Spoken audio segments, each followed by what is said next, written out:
Quelques éléments aussi, toujours pour liminaire, sur le risque de cancer de la prostate en général et le dosage des PSA. Le cancer de la prostate est le plus fréquent chez l'homme. Son incidence croît clairement avec l'âge et 85% des diagnostics sont portés après 65 ans. Des données d'autopsie ont montré d'ailleurs que près de 70% des hommes après 80 ans en sont porteurs. Mais il existe, au-delà de l'âge, d'autres facteurs de surrisque parfaitement établis, sur lesquels il n'y a pas de débat. Le premier, c'est les antécédents familiaux. Le deuxième, c'est l'origine ethnique. On sait que les gens issus de l'Afrique, notamment de l'Afrique de l'Ouest et de l'Afrique subsaharienne, ont un risque beaucoup plus élevé que les Caucasiens, lesquels ont eux-mêmes un risque plus élevé que les gens issus des pays asiates. D'ailleurs, au sein même des Caucasiens, il y a un gradient qui est très bien défini et qui montre que le risque est infiniment plus bas dans les pays de la Méditerranée que, par exemple, dans les pays du nord de l'Europe. Antécédents familiaux, origine ethnique, aussi des gènes de susceptibilité qui sont parfaitement établis. BRCA2, qui est un gène qu'on connaît, notamment qui est impliqué dans les surrisques de cancer du sein, de cancer de l'ovaire, est aussi impliqué dans le cancer de la prostate. Il y a un gène de susceptibilité sur le bras long, en position 24 du chromosome 1. D'autres éléments, les habitudes hygiéno-diététiques, notamment les excès de graisse, et le niveau socio-économique. Alors, je l'ai dit, les populations d'ascendance africaine subsaharienne sont davantage à risque de développer un cancer de la prostate. Des antécédents familiaux au premier degré de cancer de la prostate ont été rapportés chez 24%, presque un quart, des cas aux Antilles. Un lien, là aussi, avec certains variants dans une autre région que celle que je vous ai décrite, c'est-à-dire les bras longs, en position 24 encore, du chromosome 8, a été montré chez les malades dont des populations d'ascendance africaine vivant aux Antilles et à la Barbade. Tout ceci correspond à des publications scientifiques référencées, bien entendu. Alors, on a suspecté, par analogie avec les Afro-Américains, où c'est avéré, que le cancer de la prostate chez les Antillais était plus agressif que chez les Caucasiens. À ce jour, ça n'a pas fait l'objet d'études comparatives ou homogènes. La seule étude, à ma connaissance, qui a analysé l'agressivité du cancer de la prostate au moment du diagnostic a montré que 16,8% des nouveaux cas en France métropolitaine et 13,6% en Guadeloupe étaient diagnostiqués avec une tumeur initiale très agressive selon les critères anatomopathologiques, score de Gleason, c'est-à-dire supérieur ou égal à 8.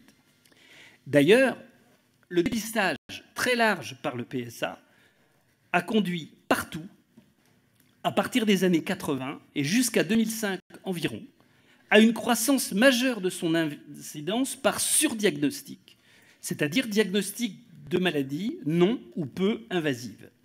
Et parfois, on a pu le lire ici ou là, des projections théoriques d'accroissement important qui n'ont pas été confirmées, puisqu'au contraire, il y a une diminution régulière, notamment, mais pas seulement à cause de la diminution de la prescription systématique de PSA, après les avis notamment de la Haute Autorité de Santé, une diminution d'environ 1,5% tous les ans, partout, de l'incidence. Alors maintenant, je voudrais vous parler de la performance du PSA, antigène spécifique prostatique, dans lesquels, dans la littérature, il y a des chiffres parfois un peu différents, mais dans tous les cas très homogènes dans l'attitude, sur l'insuffisance de performance en dépistage systématique. Pour faire simple, et je prends comme référence, mais il y en a d'autres, la note Santé publique France, ANSES et les choix de la Haute Autorité de la Santé, la sensibilité du dosage du PSA sérique total pour le diagnostic précoce du cancer de la prostate est de l'ordre de 75%. Alors un petit peu différent selon qu'on s'intéresse aux cancers les plus agressifs ou aux cancers tout court, mais de l'ordre de 75%, la spécificité de l'ordre de 90%, ce qui veut dire qu'en population générale, la valeur en dépistage individuel, la valeur prédictive positive d'un PSA supérieur à 4 nanogrammes par millilitre, elle est de l'ordre de 30%, c'est-à-dire moins performante qu'une pièce de monnaie. Ça veut dire que chez une personne, parmi les personnes qui ont un PSA total supérieur à 4 nanogrammes par millilitre, 3 sur 10 ont un cancer de la prostate et 7 sur 10 n'ont en réalité pas de cancer de la prostate. Je cite évidemment là les sources et le rapport de la Haute Autorité de Santé. Ce qui fait qu'il n'y en a jamais eu, de démonstration robuste du bénéfice d'un dépistage du cancer de la prostate par le dosage du PSA, ni en population générale, ni chez les populations dites à haut risque. Et la Haute Autorité de Santé l'a écrit en 2010 et l'a confirmé en 2012. Donc, ce dépistage n'est pas recommandé de manière systématique. Il faut savoir que les données de l'assurance maladie montrent que malgré ces recommandations, il y a toujours eu plus de dosage de PSA aux Antilles qu'en métropole, on comprend bien pourquoi, et d'ailleurs que dans les autres départements d'outre-mer, quel que soit l'âge. De même, il y a toujours eu davantage de biopsies dans les Antilles, et en particulier en Martinique.